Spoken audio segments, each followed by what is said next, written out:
जय हिंद साथियों, सभी भाइयों को राम राम। साथियों, आप लोग को बता दें, अभी के क्लास में हम लोग देखने वाले हैं बिहार पुलिस भर्ती परीक्षा 14/3/2021 को जो आप लोग का एग्जाम हुआ था द्वितीय पाली में, यानी कि सेकंड शिफ्ट में। और उस शिफ्ट में जितने भी क्वेश्चन पूछे गए थे वो सारे क्वेश्चन हम अभी आप लोग को कवर कराने वाले हैं। और इससे पहले ये जो क्लास है हम लोग का शायद 14वां नंबर या फिर 15वां नंबर क्लास है, हम एग्जैक्ट नहीं जाने कितना नंबर क्लास है। यानी कि आज से पहले लगभग हम लोगों ने 13 क्लासेस को शायद कंप्लीट किया है। और अगर आप लोग सभी क्लास को कंप्लीट करना चाहते हैं तो इस वीडियो के डिस्क्रिप्शन में आप लोगों के लिए लिंक मैंने प्रोवाइड करा दिया है, जाकर के सभी क्लास को आप लोग जरूर वॉच करिए, क्योंकि प्रीवियस ईयर का से आप लोग का बार बार क्वेश्चन पूछता है दोस्त। और प्रीवियस ईयर के ही मैंने टोटल ये सारे क्लासेस कंप्लीट कराए हैं। तो दोस्त, आप लोग को री एग्जाम अगर सही मायने में निकालना है तो सभी प्रीवियस ईयर के क्वेश्चंस को रट जाइए, और जो नोट्स आप लोग को प्रोवाइड कराए वो उस नोट्स को भी पूरा एकदम रट जाइए। नोट्स को किसी भी सूरत में 2 बार रटना होगा साथियों। 2 बार रट जाता है ना तो भैया रिटन एग्जाम तो किसी का बाप भी आप लोग का नहीं रोक सकता है। क्या नंबर आता है? 65।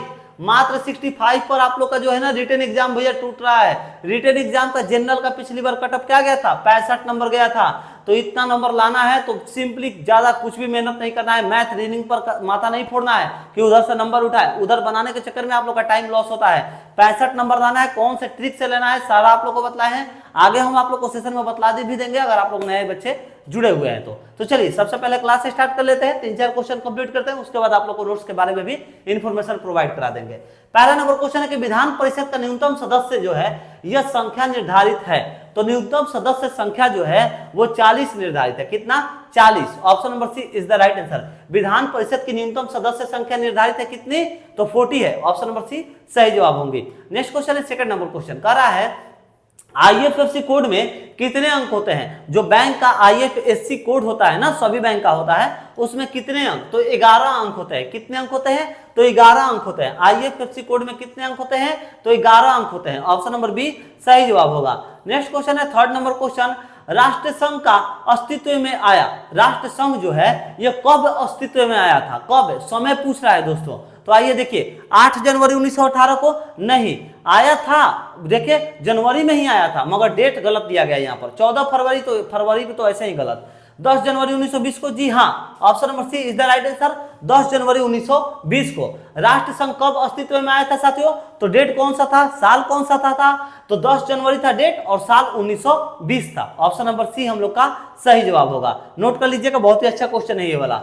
चलिए आगे देखते हैं, 4 नंबर क्वेश्चन, मेरी जेल डायरी कृति के लेखक हैं। तो देखिए, मेरी जेल डायरी कृति के लेखक जो है ना वो साथियों कौन है इन चारों में से? तो इसका सही जवाब हो जाएगा हम लोग का, देखिए, पद्मा सचदेव तो नहीं होगा, पद्मा सचदेव नहीं होगा, मुक्ति बोध भी नहीं होगा, राजकमल चौधरी भी नहीं होगा, जयप्रकाश नारायण होगा। कौन होगा? Jayaprakash Narayan. Option number D is the right answer.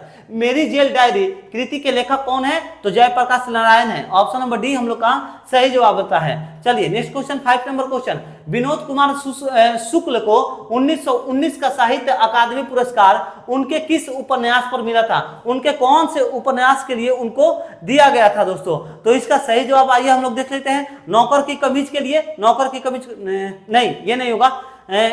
खिलेगा तो दिखेगा नहीं, एक चुप्पी जगह नहीं, दीवार में एक खिड़की रहती थी। दीवार में एक खिड़की रहती थी। खिड़की खिड़की खिड़की खिड़की, विंडो विंडो भैया ध्यान दीजिएगा, ठीक है, खिड़की रहती थी। विनोद कुमार शुक्ल को 1919 का साहित्य अकादमी पुरस्कार उनके किस उपन्यास पर मिला था? तो दीवार में एक खिड़की रहती थी, इस उपन्यास पर इनको साहित्य पुरस्कार दिया गया था, साहित्य अकादमी पुरस्कार। ऑप्शन नंबर हम लोग का डी सही जवाब होगा। नेक्स्ट क्वेश्चन है, 6 नंबर क्वेश्चन, किस कहानी में लहना सिंह प्रमुख पात्र था? तो कौन से कहानी में था? तो इसका सही जवाब होगा हम लोग का दोस्तों, किस कहानी में लहना सिंह प्रमुख पात्र था? तो उनके कहा था, उसने कहा था में, उसने कहा था में, उसने कहा था में कहानी में लहना सिंह प्रमुख पात्र था। ऑप्शन नंबर ए हम लोग का सही जवाब होगा। चलिए आगे बढ़ते हैं, देखते हैं इसी प्रकार से 7 नंबर क्वेश्चन, निम्न में से किसे भुगतान संतुलन में पूंजी प्रवाह जाना जाता है दोस्तों? तो देखिए, इसका हम आप लोग को सबसे पहले तो सही जवाब बतलाएंगे, टेंशन नहीं लेना है, सही जवाब बतलाएंगे। इससे पहले आप लोग को थोड़ा सा हम नोट्स के बारे में कुछ इंफॉर्मेशन प्रोवाइड करा दे। देखिए दोस्तों, अगर आप लोग चैनल पर नए विजिट किए हैं तो उनके लिए है, जो पुराने कैंडिडेट्स है थोड़ा सा आप लोग स्किप कर लीजिए वीडियो को, आप लोग के लिए हेल्पफुल रहेगा, ठीक है। और यहाँ पर थोड़ा नए कैंडिडेट्स के बारे में कुछ इंफॉर्मेशन उनको हम प्रोवाइड करा दे। देखिए, आप लोगों के लिए मैंने एक जीके का स्पेशल पीडीएफ दोस्तों उपलब्ध करा रखा है। देखिए इस पीडीएफ में आप लोगों को मैं 7000 क्वेश्चन में हम प्रोवाइड करा रहे हैं। 7000 क्वेश्चन आप लोगों को प्रोवाइड कराना है जो कि जीके जी से स्पेशली आप लोग का रिलेटेड है। ठीक है, ये जो है ना सिर्फ आप लोग इसको पढ़ लेते हैं ना तो आप लोग को इजीली एकदम बोल सकते हैं ना कि 50% सिर्फ इस पीडीएफ से आएगा। 50% भैया इतना हम गारंटी लेते हैं सिर्फ इस पीडीएफ से आएगा। इस पीडीएफ में मैंने ऐसा ऐसा आप लोग के लिए सिलेक्टेड क्वेश्चन रखा है क्योंकि प्रीवियस ईयर का क्वेश्चन और उस पैटर्न पर जितने नए क्वेश्चंस बन सकते हैं आप लोग को अच्छे से मालूम है कि अभी इधर सिलेबस भी चेंज हुआ है बिहार पुलिस का लास्ट टाइम में। तो ये सारे चीजों को ध्यान में रखते हुए आप लोगों के लिए मैंने एक नया पीडीएफ अरेंज किया है। इस पीडीएफ में अगर आप लोग देखिए सिर्फ रिटेन इजी तरीके से क्रैक करना चाहते हैं, 50% से ज्यादा नंबर लाना चाहते हैं तो सिर्फ इस पीडीएफ को लीजिए। और अगर आप लोग पूरा चाहते हैं कि भैया लगभग आप लोग जो है इजीली तरीके से घर बैठे बैठे 75 से 80 नंबर उठा पाए तो आप लोगों को क्या करना होगा, हमारे मास्टर नंबर पर कांटेक्ट करने जो सॉरी यहाँ पर एक कॉल आ गया था इसके लिए वजह से थोड़ा डिस्टर्ब हो गए, मगर आप लोग को बतला दे आप लोग को अगर पूरा कॉम्बो चाहिए तो आप लोग को करना क्या होगा, मास्टर पीडीएफ लेना ना होगा। मास्टर पीडीएफ में आप लोग को 75 से 80 नंबर इजीली उठा सकते हैं। ठीक है, तो अगर आप लोग ये पीडीएफ लेना चाहते हैं तो आप लोग को हम बतला दें कि आप लोग किस प्रकार से पीडीएफ ले सकते हैं। सबसे पहले आप लोग क्वेश्चन देख लीजिए इसमें कैसा कैसा डाले हुए हैं। देखिए जम्मू एवं कश्मीर भारत का अभिन्न बना, कब बना, पीडीएफ में आप लोग को आंसर मिलेगा। अलीपुर सेंट्रल जेल स्थित है, कहां पर स्थित है, सारा जवाब आप लोग को पीडीएफ में प्रोवाइड कराए हैं। डॉक्टर भीमराव अंबेडकर का जन्म और मृत्यु दोनों पूछ रहा है कि कब हुआ। यहाँ पर देखिए भारत एवं पाकिस्तान के मध्य में घोषित प्रथम युद्ध लड़ा गया, कब लड़ा गया। ऐसे ऐसे सिलेक्टेड क्वेश्चन आप लोग को बिहार पुलिस में एग्जाम में पूछेंगे साथियों। और री एग्जाम को आसानी तरीके से अगर फोड़ना चाहते हैं और अगर आप लोग सिर्फ अगर 50% से ज्यादा नंबर लाना चाहते हैं तो इजीली आप लोग को क्या करना होगा, हमारे व्हाट्सएप नंबर पर कांटेक्ट करिए। नोट करिए नंबर, फटाफट नंबर नोट करिए, ज्यादा टाइम नहीं है, नोट करिए भैया 7870141238। इस नंबर पर आप लोग को जो है कांटेक्ट कर लेना होगा। इस नंबर पर आप लोग को कांटेक्ट कर लेना होगा। क्या करना है भैया, तो आप लोग को जो है व्हाट्सएप कर लेना है, व्हाट्सएप कर लीजिएगा और व्हाट्सएप करके आप लोग इजी तरीके से बोल दीजिएगा कि भैया री एग्जाम को फोड़ने के लिए हमें, री एग्जाम को क्लियर करने के लिए हमें जीके का पीडीएफ दे दीजिए। तो जीके का पीडीएफ आप लोग को दोस्तों सिर्फ और सिर्फ 30 रुपए में दिया जा रहा है। सिर्फ और सिर्फ 30 रुपए में आप लोग को जीके का पीडीएफ दिया जा रहा है। इजी तरीके से आप लोग 30 रुपए में जो है 50% से ज्यादा नंबर ला सकते हैं। और अगर आप लोग चाहते हैं कि मास्टर पीडीएफ आप लोग को दिया जाए जिसमें कि 70 से 80% नंबर आप लोग घर बैठे बैठे ला सकते हैं बिना किसी मेहनत के, सिर्फ पीडीएफ को 2 बार किसी भी सूरत में रखना होगा तब आएगा, मोबाइल में लेकर पीडीएफ रखने से नहीं आएगा। तो अगर आप लोग को मास्टर पीडीएफ चाहिए तो आप लोग को 70 रुपए पे करने होंगे, आप लोग को पूरे सब्जेक्ट का बिहार पुलिस का पीडीएफ दे दिया जाएगा, मास्टर पीडीएफ। और सिर्फ जीके लीजिए, अगर आप लोग को इजीली 50% से ज्यादा नंबर लाना है, 50 नंबर उस पीडीएफ से आप लोग ले सकते हैं। थोड़ा सा भी पढ़े होंगे ना भैया तो 10-15 को सही मारिएगा, आ जाएगा रिटर्न में नंबर आप लोग का। आगे बढ़िए, क्वेश्चन देख लेते हैं। चाहिए तो नंबर पर भी आप व्हाट्सएप कर लीजिएगा, नहीं तो कोई बात नहीं, आप लोग की लाइफ आप लोग की मर्जी। 7 नंबर क्वेश्चन, निम्न में से किसे भुगतान संतुलन में पूंजी प्रवाह जाना जाता है, किसे जाना जाता है दोस्तों। तो आइए इसका हम लोग सही जवाब देख लेते हैं क्या होगा। देखिए भारतीय वित्तीय परिसंपत्तियों को किसी विदेशी क्रेता को बेचना, ऑप्शन नंबर ए हम लोग का इसका सही जवाब होगा। भारतीय वित्तीय परिसंपत्तियों को किसी विदेशी क्रेता को बेचना, option number A is the right answer. चलिए स्क्रीनशॉट ले लीजिए साथियों। अगर आप लोग पीडीएफ चाहते हैं तो नंबर पर व्हाट्सएप कर लीजिएगा, एक सब्जेक्ट भी ले सकते हैं, पूरा मास्टर कॉम्बो भी ले सकते हैं आप लोग। चलिए 8 नंबर क्वेश्चन, भारत में तांबे की तीसरा सर्वाधिक उत्पादन राज्य है, तीसरा पूछ रहा है दोस्तों। तो ध्यान रखना है आप लोग को, सबसे पहले आता है हम लोग का मध्य प्रदेश। मध्य प्रदेश में कितना होता है, तो मध्य प्रदेश में 53% होगा। उसके बाद आता है राजस्थान, सेकंड नंबर पर राजस्थान में 43% होगा।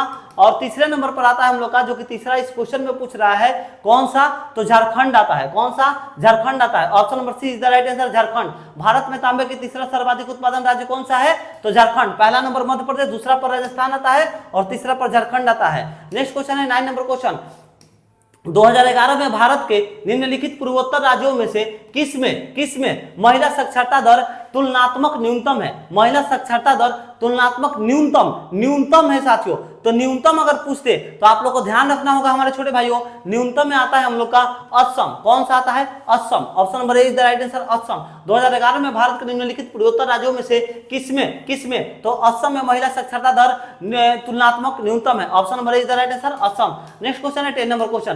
तारे का रंग जो है इंगित करता है, तो तारे का रंग जो है इंगित करता है, तो तारे का रंग ताप इंगित करता है। क्या इंगित करता है? तो ताप इंगित करता है। Option number C is the right answer, ताप ताप ताप। Next question 11 number question. निम्नलिखित कवियों में से सीढ़ियों पर धूप काव्य किसका है? तो सीढ़ियों पर धूप जो है यह काव्य हमारे दोस्तों किसका है? तो मुक्तिबोध का नहीं है, रघुवीर सहाय का है। किसका है? रघुवीर सहाय का है। Option number B is the right answer, रघुवीर सहाय का है। नेक्स्ट क्वेश्चन है 12 नंबर क्वेश्चन।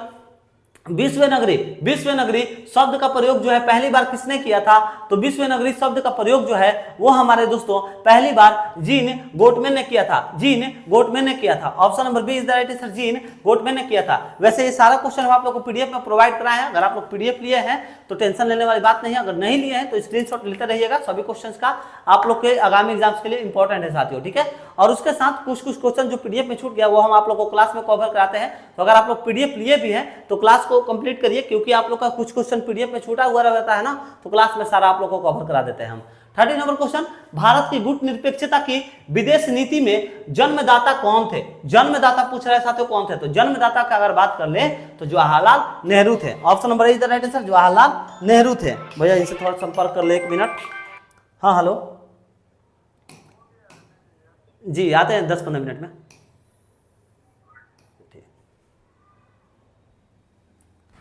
चलिए आगे बढ़ते हैं, देखते हैं हम लोग 40 नंबर क्वेश्चन कह रहा है कि अतिरिक्त मूल्य का सिद्धांत जो है किसने प्रतिपादित किया था? तो हम लोग का सही जवाब हो जाएगा हम लोग का, देखिए एडम स्मिथ नहीं होगा, जॉन मार्थर्स भी नहीं होगा, जे.एस. मिल भी नहीं होगा, कार्ल मार्क्स होगा। कौन सा? कार्ल मार्क्स होगा, ठीक है।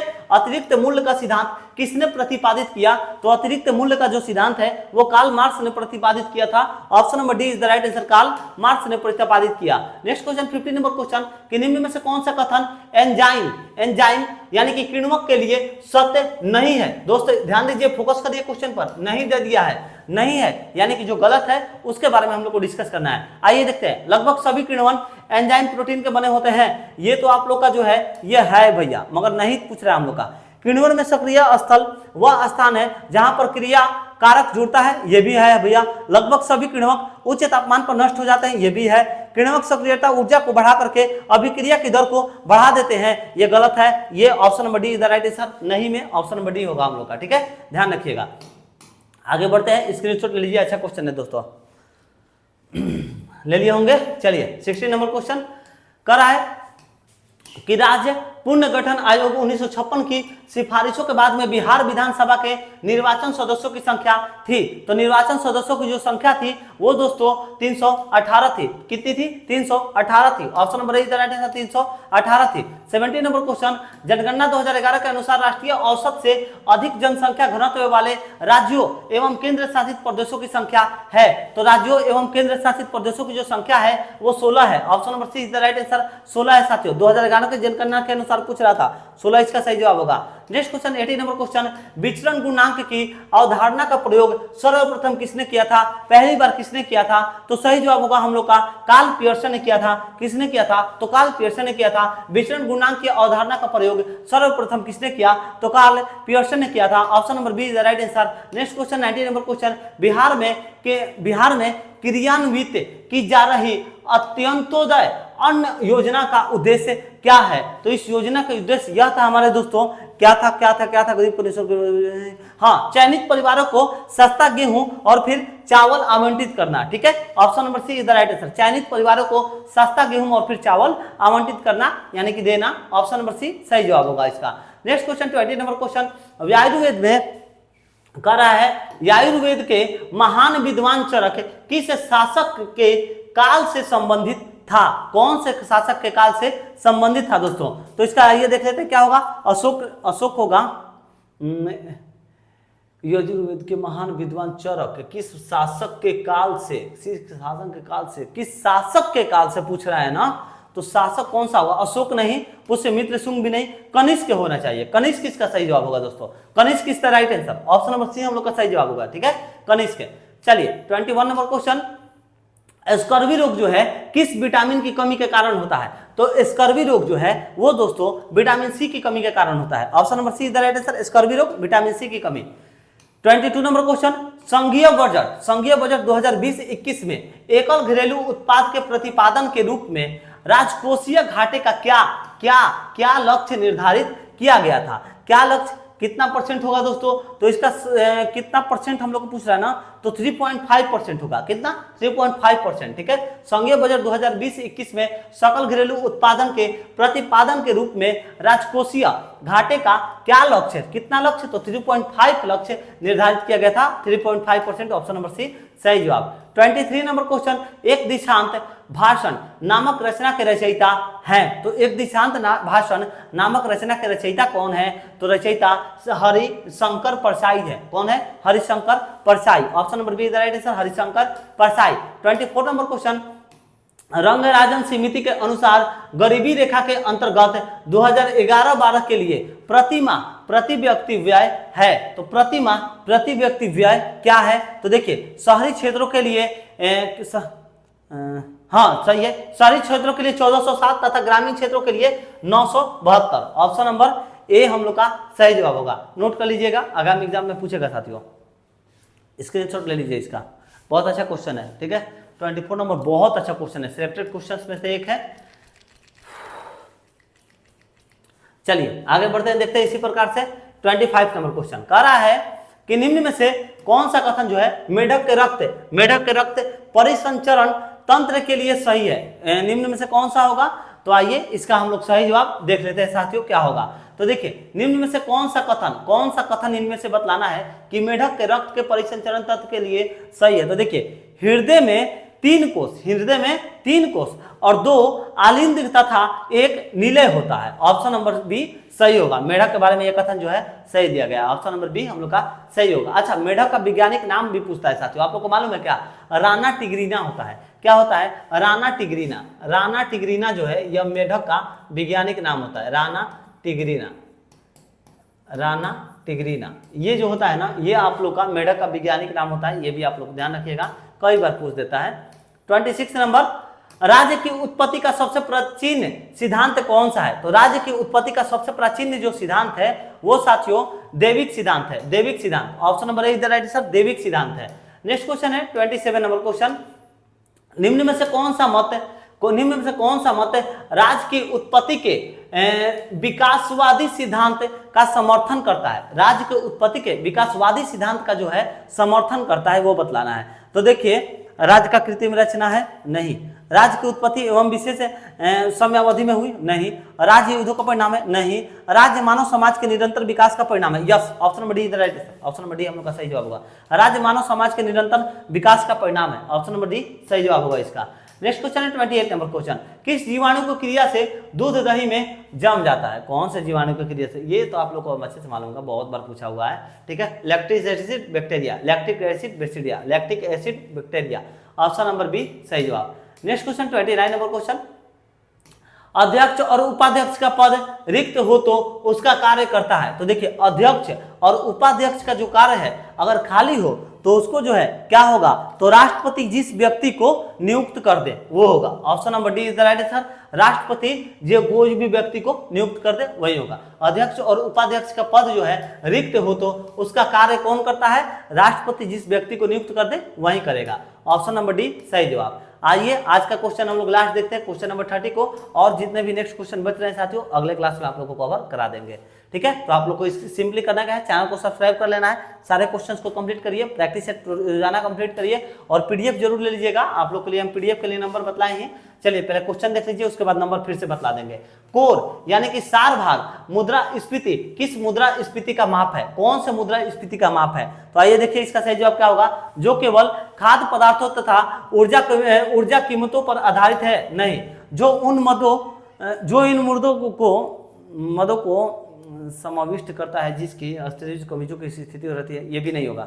जो उन मदों को वर्जित करता है जो कि अस्थिर कीमत स्थितियों की सामना करती है, विशेष रूप से खाद्य पदार्थ तथा ऊर्जा की ऑप्शन, हाँ यही होना चाहिए, option number C is the right answer. ठीक है, पूछ रहा था कोर मुद्रास्फीति किस मुद्रास्फीति का माप है। कोर मुद्रास्फीति जो होता है वो कौन से मुद्रास्फीति का माप है, कौन से मुद्रास्फीति का माप है। तो देखिए, जो उन मदों को वर्जित करता है जो कि अस्थिर कीमत स्थितियों का सामना करती है, विशेष रूप से खाद्य पदार्थों तथा ऊर्जा की। ऑप्शन नंबर सी सही जवाब होगा इसका। चलिए दोस्त, अगर आप लोग को क्लास अच्छा लगा हो तो चैनल को जरूर सब्सक्राइब कर लीजिए साथियों।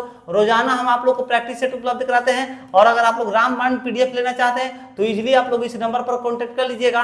कितना क्वेश्चन है तो 7000 प्लस क्वेश्चन, 50 नंबर से ज्यादा आप लोग लाना चाहते हैं तो ले सकते हैं। कितना में तो सिर्फ और सिर्फ 30 रुपए में आप लोग को दिया जाएगा जीके का पीडीएफ साथियों। और अगर आप लोग मास्टर पीडीएफ चाहते हैं जिसमें कि ऑल सब्जेक्ट मिले, जिसमें आप लोग को मतलब कि 100 में से 95 क्वेश्चन लड़ने का संभावना हो, 95 में से कितना भी गलत करते जाएगा तो बड़ा करिएगा तो 10 को गलती करिएगा भाई, आज इजीली आप लोग मास्टर पीडीएफ से 80 से 85 नंबर जो है ला सकते हैं। मगर हम बोलेंगे कि सिर्फ क्वालिफाई करना है तो सिर्फ इसी पीडीएफ को लीजिए, 30 रुपए में आप लोग को दे दिया जाएगा। सिर्फ क्वालिफाई करने के लिए काफी है साथियों। 60-65 पर आप लोग का रिटर्न क्लियर हो रहा है, 60-65 पर आसानी से ला सकते हैं। उसके बाद सारा जो मेहनत है ना रिटर्न में नहीं, फिजिकल में डालिए, क्योंकि फिजिकल में आप लोग का जो है नंबर, फिजिकल का ही नंबर मेरिट बना रहा है। तो मेरिट बनाना है तो भैया फिजिकल पर फोकस करिए।